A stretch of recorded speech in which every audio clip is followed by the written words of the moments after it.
Hello students, मैं Guddu sir आप सभी का इस वीडियो में स्वागत करता हूं। स्टूडेंट्स, आज मैं आपके सामने क्लास 10th ठीक है आर.डी. शर्मा के बुक से आपके लिए जो इम्पोर्टेंट क्वेश्चन है उसे बना रहा हूं।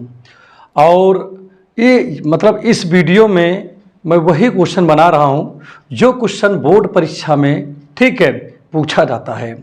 और ये सभी क्वेश्चन आपके लिए बहुत ही हेल्पफुल होंगे अगर आप क्लास 10th के स्टूडेंट हैं तो ठीक है। और आर.डी. शर्मा में जो टॉपिक हमने लिया है ठीक है वो टॉपिक हमारा सर्कल है। ठीक है, आज हम सर्कल पे डिस्कस करेंगे, वो भी बहुत ही बेहतरीन क्वेश्चन के साथ में। ठीक है, हमारा सबसे पहला जो आर.डी. शर्मा का एक्सरसाइज 8.2 है उसका जो ये NCERT एग्जाम्पलर से है। ठीक है, ये क्वेश्चन बहुत इंपॉर्टेंट है आपके लिए।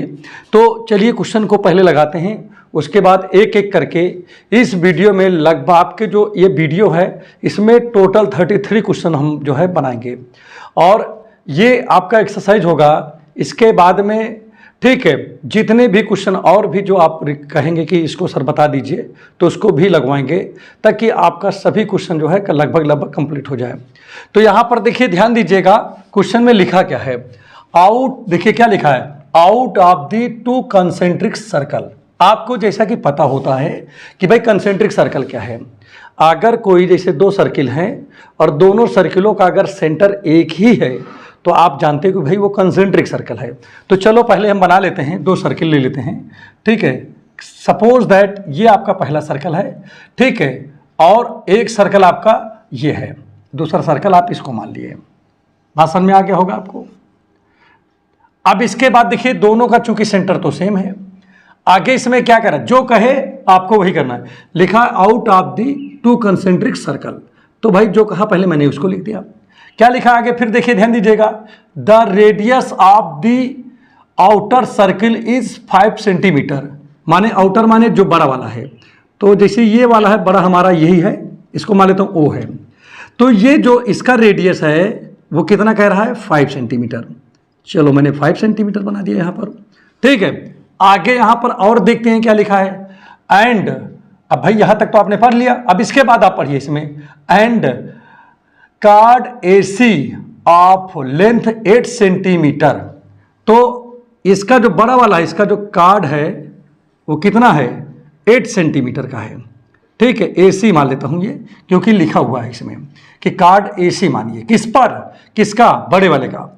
और आगे क्या कह रहा है, वो कह रहा है 8 centimetre is tangent to the inner circle. तो इसीलिए देखिए इनर वाले सर्कल पे ये टच करता हुआ चला गया, छूता हुआ। तो इनर वाले सर्कल पे ये क्या कर दिया, ये AC जो है वो टेंजेंट का काम कर रहा है और बड़े वाले सर्कल के लिए क्या काम कर रहा है, कार्ड का काम कर रहा है। जैसा कि यहां पर लिखा हुआ है, भाई कोई काम अपने मन से नहीं कर रहा हूं, सारा जो बुक में लिखा हुआ है वही लिख रहा हूं। ठीक है, आगे यहां पर देखिए क्या लिखा है। ठीक, कोई बात नहीं, यहां तक तो लिख हुआ। Find the radius of the inner circle. तो रेडियस पूछ रहा है, अर्थात ये पूछ रहा है। तो यहां पर इसको मैंने क्या मान लिया, D मान लिया।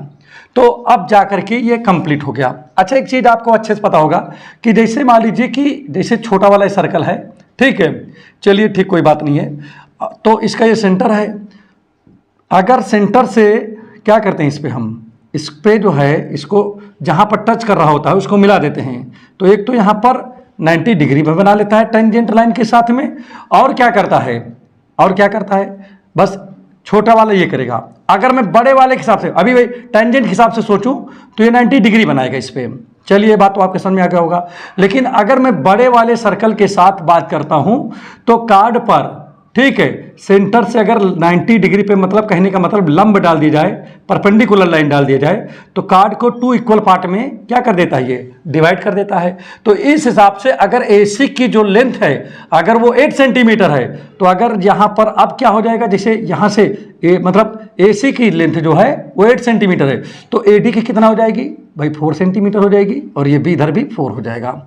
ये बातें तो आपको क्लियर हो गया होगा। भाई इसी का पूछ रहा है, किसका, इसका पूछ रहा है। ठीक है, OD का मतलब छोटे वाला का रेडियस। तो आप तो सीधे जान गए होंगे भाई, इसमें पाइथागोरस थ्योरम लगा दोगे तो क्या हो जाएगा। देखिए आप सीधा आप अगर पाइथागोरस लगाओगे तो क्या होगा, OA स्क्वायर इक्वल टू भाई हाइपोटेन्यूज स्क्वायर इक्वल टू क्या होगा, AD माने बेस स्क्वायर, और ये क्या है, परपेंडिकुलर है। परपेंडिकुलर कौन है, OD स्क्वायर। ठीक है। तो आपका क्या आ जाएगा ये, यहाँ पर देखिए ओ ए स्क्वायर की ओ ए की वैल्यू कितना है 5 सेंटीमीटर है, तो यहाँ 5 रख दोगे तो 5 का स्क्वायर हो गया। ए डी की वैल्यू कितना है 4 है, आप यहाँ 4 स्क्वायर हो जाएगा, प्लस यहाँ पर क्या लिखा हुआ ध्यान दीजिए ओ डी स्क्वायर लिखा है नहीं लिखा, आप 5 स्क्वायर का मतलब क्या हो जाएगा 25 और 4 के स्क्वायर लेकर इधर आओगे तो क्या हो जाएगा माइनस का 16, 4 4 जा 16 equal to O D square. अब क्या होगा जब अब यहाँ पर तो बचेगा 9 equal to O D square, और डी जब देखिए स्क्वायर जब इधर आएगा तो अंडर रूट 9 आ जाएगा, O D square O D equal to, अब जब बाहर निकलेगा तो 3 आ जाएगा, तो 3 आपका आंसर हो जाएगा। तो ये कितना आ जाएगा, ये 3 आ गया। ठीक है, आप इसी को चाहो तो बहुत अच्छे से रिटर्न टाइप के लिख सकते हो। क्या लिख सकते हो, लेट किया C1 है, ये C2 है, लेट कर लेंगे, लेट टू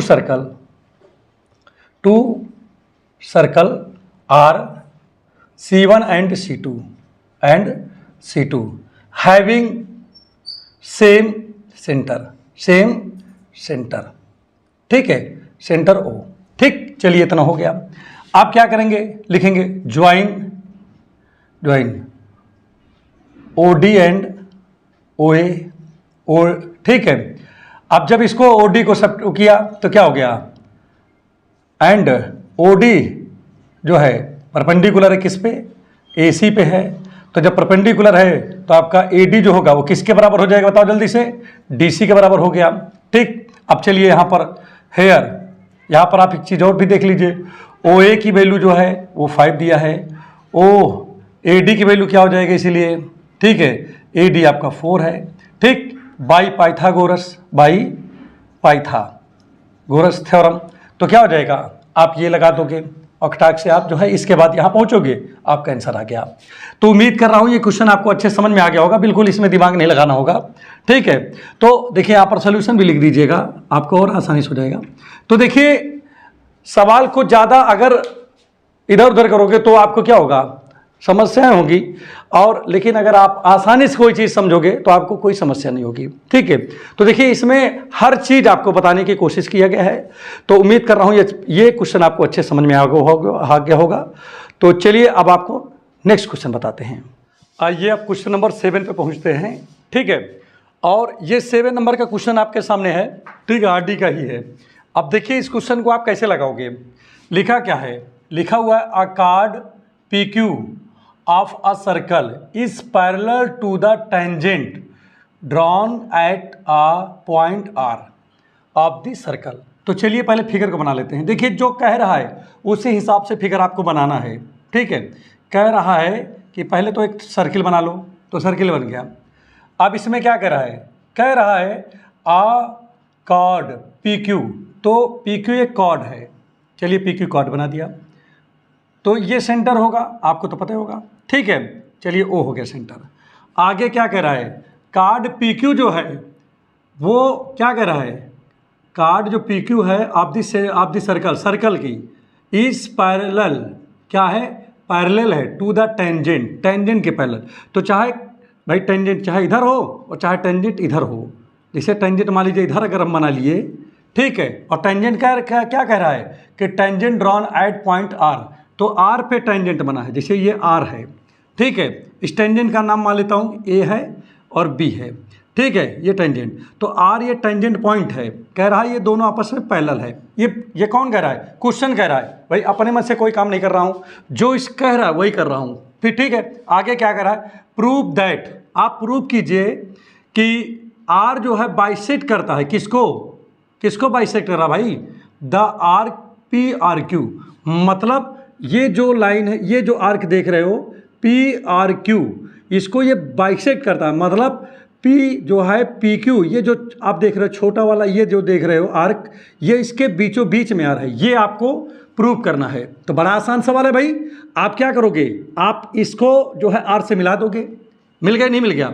अगर आपको पता है कभी भी सेंटर से क्या करते हैं, कभी भी इसको मिला देते हैं किस पे, टेंजेंट पॉइंट पे, मतलब जो ये टेंजेंट लाइन है, अगर उसके टेंजेंट पॉइंट को मिला देते हैं तो यहाँ पर 90 डिग्री बन जाता है। जैसे हमारा ये क्या है, ये सर्कल है, ये हमारा टेंजेंट लाइन है, ठीक है। सेंटर से अगर टेंजेंट पॉइंट को मिला दो, जैसे टेंजेंट पॉइंट है, तो ये यहाँ पर 90 डिग्री बन जाता है। समझ में आ गया होगा। चलिए ठीक है।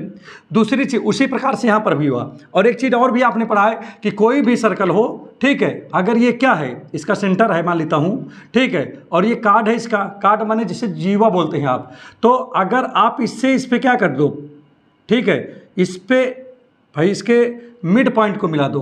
कहाँ से मिला दो? मिड पॉइंट को। मिड पॉइंट को मिला दो तो क्या हो जाता है ये बताइए। मिड पॉइंट को अगर मिला देते हैं तो ये इस पे पहली बात परपेंडिकुलर हो जाता है, या क्या होता है कि इस पॉइंट से अगर कार्ड पे परपेंडिकुलर लाइन खींच दो तो इसको 2 पार्ट में डिवाइड कर देता है कि नहीं, ये चीज़ होता है। तो यहाँ पर देखिए, यहाँ पर भी वही काम हुआ है भाई, इससे परपेंडिकुलर, देखिए इससे क्या हुआ, इस पर डाला गया तो यहाँ भी परपेंडिकुलर लाइन पड़ गया आपका कि नहीं पड़ गया, बताइए। ठीक है, तो अब इस हिसाब से क्या हुआ, ठीक है, आप यहाँ तक तो आपके अच्छे से समझ में आ गया होगा। ये आपका क्या है, ये आप इसको मिला दिया और इसके साथ इसको भी मिला दिया, ठीक है। चलिए ठीक, तो अब यहाँ पर आपको करना क्या है, आपको यही दिखाना है। देखिए, अगर देखिए जैसे आप कह रहे हो कि भाई ये आर्क और ये आर्क दिखाइए कि बराबर हैं, कब दिखा सकते हैं? अगर मैं ये दिखा दूं कि ये एंगल आपस में इक्वल हैं, तो अगर ये एंगल इक्वल होंगे तो इसके सामने का ये आर्क और इसके सामने ये पड़ेगा, तो ये भी तो दोनों आपस में इक्वल होंगे। भाई आप देखिए, जैसे ये एंगल कहाँ से कहाँ पड़ रहा है, यहाँ से यहाँ तक पड़ रहा है, ठीक है। तो अगर ये एंगल इक्वल होगा तो उतने बड़ा तो आर्क बनेगा, जितना बड़ा ये आर्क है उतने बड़ा आर्क इधर का बनेगा। तो अगर ये शो कर दें कि दोनों लेकिन एंगल बराबर हैं, तो जैसे ये एंगल और ये एंगल बराबर है, तो कैसे बराबर आप शो कर पाओगे? चलिए दोनों ट्रेंगल को आप ले लीजिए। जैसे ये ट्रेंगल क्या है, इस ट्रेंगल का नाम क्या है, अब मान लेता हूँ यहाँ डी है, ठीक है। अब या कुछ भी मान लो, तो देखिए आप क्या करोगे, OPD आप ले लीजिए, यहाँ लिखोगे इन ट्रेंगल OP, ठीक है, OPD, और दूसरा वाला ट्रेंगल का नाम क्या है भाई, OQD, ठीक, क्लियर हो गया होगा। अब यहाँ पर देखिए OP जो होगा, OP ध्यान दीजिएगा, जो लाइन आपका OP है वो किसके इक्वल होगा, OQ के इक्वल होगा। अच्छा, ऐसा क्यों होगा? क्योंकि ध्यान दीजिएगा, इसलिए बराबर होगा क्योंकि ये रेडियस है। क्या है ये? रेडियस है, ठीक है। क्योंकि एक ट्रेंगल के ये दोनों क्या है, रेडियस हैं, और रेडियस आपस में इक्वल होता ही है, ठीक है। दूसरी चीज़ यहाँ पर क्या देखने की है कि दोनों में OD, पहले में भी OD पड़ रहा है और दूसरे में भी OD पड़ रहा है, तो ये कॉमन लाइन हो गया। कॉमन हो गया नहीं हो गया? चलिए दो चीज़ हो गया। और दोनों में देखिए भाई, इसमें भी 90 है, इसमें भी 90 है कि नहीं, तो आप क्या देख रहे हो भाई, देखिए ये हो गया, ये इधर हो गया, ठीक है। अब आप यहाँ पर देखिए ODP, ये एंगल किसके इक्वल है बताइए, बोलिए। ODP किसके है? ODQ के बराबर है, ODQ के बराबर। तो देखिए ध्यान दीजिएगा कि इनके तीन चीज़ भाई, इस ट्रेंगल का और इस ट्रेंगल के तीन चीज़ आपस में इक्वल है, 1 2 3। अगर तीनों चीज़ इक्वल हो गए तो मतलब ये दोनों ट्रेंगल आपस में क्या हो जाएंगे, कॉन्ग्रुएंट हो जाएंगे। कहने का मतलब कौन सा ट्रेंगल, OPD और कौन सा कॉन्ग्रुएंस होंगे, हैं OQD, ट्रेंगल OQD आपस में कॉन्ग्रुएंस हो गए कि नहीं। अगर ये कॉन्ग्रुएंस हो गए तो इसका मतलब क्या हुआ कि ये एंगल, इसका नाम क्या है भाई, देखिए POD, एंगल POD वो इक्वल हो जाएगा एंगल किसके, QOD के, कि नहीं हो जाएगा इक्वल कि नहीं, बाई CPCT कि नहीं। अगर ये बराबर हो गया तो इसका मतलब क्या है, इसके सामने ये आर्क और इसके सामने ये आर्क, दोनों आपस में ये भी बराबर होंगे। आर्क कौन, आर्क PQ जो हो, PR जो होगा किसके बराबर हो जाएगा, बोलिए RQ के बराबर हो जाएगा। और अगर ये दोनों बराबर हो गए तो इसका मतलब क्या है, इसका मतलब है कि R is the mid point of PQ, arc PQ का मिड पॉइंट है, ठीक है। तो इस प्रकार से ये क्वेश्चन आपका सॉल्व होगा। तो देख लीजिए कितना आसान क्वेश्चन था, बिल्कुल इसमें दिमाग नहीं लगाना पड़ा, ठीक है। तो आप इसको नोट कर लीजिए, और अगर नोट कर लिए हो तो चलो नेक्स्ट क्वेश्चन आपको बताते हैं। बड़ा आसान क्वेश्चन है, इसमें आपको दिमाग ज़्यादा नहीं लगाना पड़ रहा होगा, ठीक है। और अब आइए जो है ये क्वेश्चन देखते हैं, क्वेश्चन नंबर 7, ठीक है। ये सीबीएसई बोर्ड में 2000 में पूछा गया था और भी पिछली बार भी आया है, लगातार ये कई बार बोर्ड में पूछा गया है। तो चलिए इस क्वेश्चन को देखते हैं, क्वेश्चन किस प्रकार से सॉल्व होगा। देखिए यहाँ पर गिवन में क्या है, गिवन में देखिए क्या लिखा है, लिखा है ए बी 5 सेंटीमीटर है। ध्यान दीजिएगा, ए बी जो है 5 सेंटीमीटर है। दूसरा चीज़ क्या दिया हुआ है इसमें, और कुछ दिया है, ठीक है, कोई बात नहीं है। तो अब यहाँ पर सोल्यूशन हम करते हैं, ठीक है। सोल्यूशन पे यहाँ पर आते हैं, देखते हैं कि सोल्यूशन में क्या है। देखिए आपको एक चीज़ यहाँ से अच्छे से पता है कि ए बी एंड ए सी ये क्या है, आर टेंजेंट लाइन है। कैसी लाइन है, टेंजेंट लाइन्स। अच्छा टेंजेंट लाइन कैसे है, देखो ए बी ये भी जो है सर्कल को टच कर रहा है और उसी सर्कल को ए से यहाँ पर सी टच कर रहा है, तो भाई टेंजेंट लाइन हो ना। जैसे एक पॉइंट है, ये सर्कल है, ये इधर भी टच कर दे, ये इधर भी ये टच कर रहा है, तो ये भी आपका टेंजेंट लाइन होगा, ये भी टेंजेंट लाइन है कि नहीं। और आपको पता है कि दोनों अगर किसी एक पॉइंट से ठीक है सर्कल को टच करती हुई कोई लाइन से निकल जाए, ठीक है, ये भी टच करती हुई निकल जाए, ये भी, तो ये लाइन और ये लाइन यहाँ से जहाँ टच कर रहा है वहाँ से लेकर यहाँ तक की दूरी, और इसकी जहाँ टच कर रहा है यहाँ से लेकर यहाँ तक की दूरी, दोनों की दूरी आपस में बराबर होती हैं, ठीक है।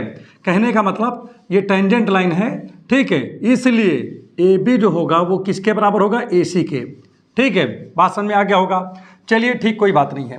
अब इसके बाद देखिए यहाँ पर क्या कह रहा है, इसमें पूछ रहा है perimeter of A P Q, तो ठीक है, कोई बात नहीं है।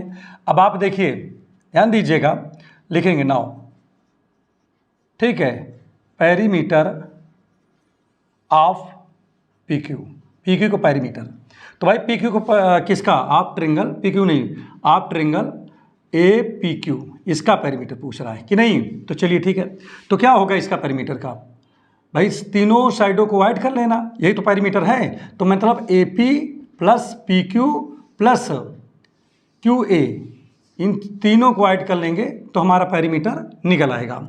चलिए कोई बात नहीं है। अब आते हैं आगे, ठीक है। तो ए पी तो लिखा रहने दीजिए, ठीक है।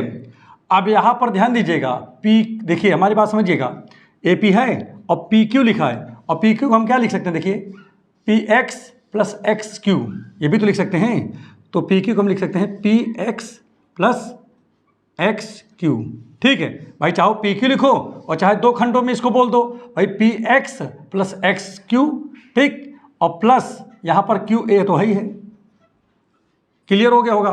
अब एक बात मुझे बताइए जरा, जितनी दूरी पी एक्स की है, पी एक्स और पी बी ये भी क्या है, टेंजेंट है। देख लो, ये भी जो है इस पॉइंट से पी से ये भी जाकर के यहाँ पर टच कर रहा है, ठीक है, सर्कल को, और ये भी टच कर रहा है कि नहीं। तो यहाँ पर देखिए, ध्यान दीजिएगा, तो हम पी एक्स को क्या लिख सकते हैं, ध्यान दीजिएगा भाई, चूंकि देखिए पी एक्स जो है वो टेंजेंट लाइन है और उसी पॉइंट से पी बी भी टेंजेंट लाइन है, तो इसका मतलब पी एक्स और पी बी दोनों इक्वल होंगे। तो जो पी एक्स लिखा है उस जगह मैं चाहूँ तो यहाँ पर पी भी तो लिख सकता हूँ कि नहीं, पी एक्स की जगह, और एक्स क्यू की जगह, जैसे एक्स क्यू है, ध्यान दीजिएगा एक्स क्यू है, ये भी क्यू से यहाँ पर टेंजेंट लाइन है और क्यू से सी भी टेंजेंट लाइन है, तो भाई क्यू एक्स और क्यू सी आपस में बराबर होंगे। इसलिए जहाँ पर क्यू एक्स लिखा है उस जगह पे हम क्या लिख सकते हैं, क्यू सी भी लिख सकता हूँ, ठीक। और यहाँ पर क्यू ए तो है ही है पहले से ही। आप यहाँ पर चाहो तो लिख सकते हो, क्या लिख सकते हो, P X and P B are tangent line, tangent line. इसलिए क्या हो जाएगा, इसलिए पी एक्स इक्वल है किसके, इक्वल है पी बी के। ये, और यहाँ पर इसको चाहो तो इसी तरह, ठीक है, सिमिलरली, ठीक है, एक्स क्यू या क्यू एक्स, ठीक है, इक्वल होगा किसके, क्यू सी के, कि नहीं। तो वही यहाँ पर हमने कर दिया। अब देखिए A P plus P B, भाई A P plus P B ये क्या बन जाएगा, ए बी बन जाएगा कि नहीं, और plus Q C plus Q A, भाई Q C plus Q A एक सी बन जाएगा ये वाला। और जैसा कि आपको पता है कि ए बी और ए सी इक्वल है, तो हम ए बी को रहने दिए यहाँ पर, और AC को चाहें तो इसको भी AB लिख लें कि नहीं, तो AB मिला के कितना हो जाएगा 2AB। और आपको जैसा कि पता है कि AB की वैल्यू यहाँ पर 5 दिया है, तो 5 यहाँ पर रख दिया हमने, तो 5 2 10 सेंटीमीटर हो गया। तो ये आपका जाकर के आंसर हो गया। तो यहाँ पर भी कुछ आपको करना नहीं हुआ, आसान से आपका क्वेश्चन सॉल्व हो गया। अब देखिए ये क्वेश्चन जो है हमारे पास में नेक्स्ट है क्वेश्चन नंबर 12, ठीक है, ये भी पूछा गया है। तो आज मैं वही क्वेश्चन बता रहा हूँ जो क्वेश्चन बोर्ड में बहुत बार पूछे गए हैं, ठीक है। तो यहाँ पर देखिए क्या लिखा हुआ है, लिखा if PA and PB are tangents from external point. तो जैसे मान लेता हूँ कि ये एक्सटर्नल पॉइंट है और ये हमारा सर्कल है, ठीक है, ये आपका P पॉइंट है, ठीक है, ये जाकर यहाँ पर टेंजेंट हो रहा है PA और ये भी आपका टेंजेंट लाइन PB बना, ठीक है। तो लिखा है, अच्छा एक चीज़ ये भी आप जानते हो, अगर ये टेंजेंट है PA PB, ठीक है, तो अब क्या होगा, PA जो होगा वो इक्वल होगा किसके, PB के इक्वल होगा। पता है आपको क्यों, टेंजेंट भाई क्या लिखोगे आप यहाँ पर, PA and PB are external tangent from an external point. तो एक्सटर्नल पॉइंट से अगर जो है क्या करेंगे, सर्कल पे हम टेंजेंट लाइन डाल देंगे तो दोनों टेंजेंट लाइन आपस में इक्वल होते हैं, ठीक है, इसको इसे मिला दीजिए। आगे क्या लिखा है इसमें ध्यान दीजिएगा, APB ये आपका 60 डिग्री दिया हुआ है, ठीक है। तो इसमें किसकी लेंथ पूछ रहे हैं बताओ, यहाँ पर और एक चीज़ और कुछ दिया है, PA बराबर 10 सेंटीमीटर है, अच्छा ये दिया हुआ है, ठीक, सेंटीमीटर में है। आगे क्या लिखा है, एंड, ठीक है, find the length of the card, माने इसकी लेंथ पूछ रहा है, कार्ड तो यही है, ठीक। तो चलिए कोई बात नहीं है। अब आप बताइए, जैसे अब आप ऐसे दिमाग लगाओ कि ये जो है अगर PA और PB क्या है, टेंजेंट है, तो दोनों बराबर हो गए। टेंजेंट होने की वजह से अगर ये दोनों बराबर हैं तो इसलिए क्या होगा, इसके सामने ये एंगल है, इस एंगल का नाम क्या है, PAB। तो एंगल PAB क्या होगा, PAB बराबर हो जाएगा इस एंगल के, इस एंगल का क्या नाम है, ठीक है, PBA इसके बराबर होगा नहीं होगा। चलिए ठीक है, आप आज ये पूरे ट्रिंगल के लिए इन ट्रिंग नाउ इन ट्रिंगल क्या नाम है, PAB। चलिए PAB में आ जाते हैं। तो अब क्या करोगे, यहाँ पर लिखोगे, हमको क्या पता है, the sum of all angle of a triangle always है विल बी 180 डिग्री। तो हम लिखेंगे क्या, एंगल, ध्यान दीजिएगा, एंगल क्या लिखेंगे, APB प्लस एंगल B हो गया, APB PBA plus BAP equal to 180 कि नहीं। अब इसकी वैल्यू तो लिखा है 60 डिग्री, ठीक है, प्लस जितना है देखिए ध्यान दीजिएगा, जितना ए देखिए PAB माने P कितना है, PBA है उतना PAB है। तो PAB इसको चाहें तो PBA को क्या लिख सकता हूँ, PAB लिख सकता हूँ, ठीक है। PAB कहें चाहे BAP लिखें, ठीक है, तो BAP चाहे लिखें। तो यहाँ पर हमारी बात समझो, तो इसको ऐसे रहने देते हैं, PBA यहाँ पर है, इसको रहने देते हैं, ठीक है। और इसको क्या लिख लेते हैं, इसको भी PBA ही लिख लेते हैं। क्यों, क्योंकि BAP या देख लो BAP ये इक्वल है इसके PBA के कि नहीं, इक्वल टू 180 हो गया। अब ये उधर जाएगा तो क्या हो जाएगा, ये दोनों सेम है तो ऐड कर लो, PBA इक्वल टू 180 माइनस 60 ये हो गया 120। आप काटोगे 2 1 2 2 6 12, ठीक है। तो PBA इक्वल टू यहाँ पर 60 डिग्री आ गया, कितना आ गया 60 डिग्री। तो अगर ये 60 है तो ये भी 60, इसलिए अगर ये 60 है तो आपका कौन दूसरा वाला एंगल, कौन सा दूसरा वाला था बताइए भाई, देखिए PBA तो आपका PAB ठीक है, PAB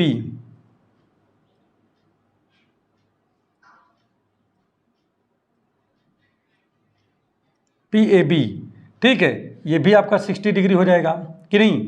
तो अब देखिए सभी आपके 60 हो गए, सभी 60, तो इसलिए क्या हो जाएगा, इसलिए triangle PAB is an equilateral triangle, triangle है। अगर इक्विलेटरल ट्रेंगल है तो सभी साइड आपस में इक्वल हो गए, मतलब ये भी बराबर हो गया। तो अगर ये 10 है तो फिर ये भी तो 10 हो जाएगा, इसीलिए ए बी भी क्या हो जाएगा आपका 10 सेंटीमीटर हो गया।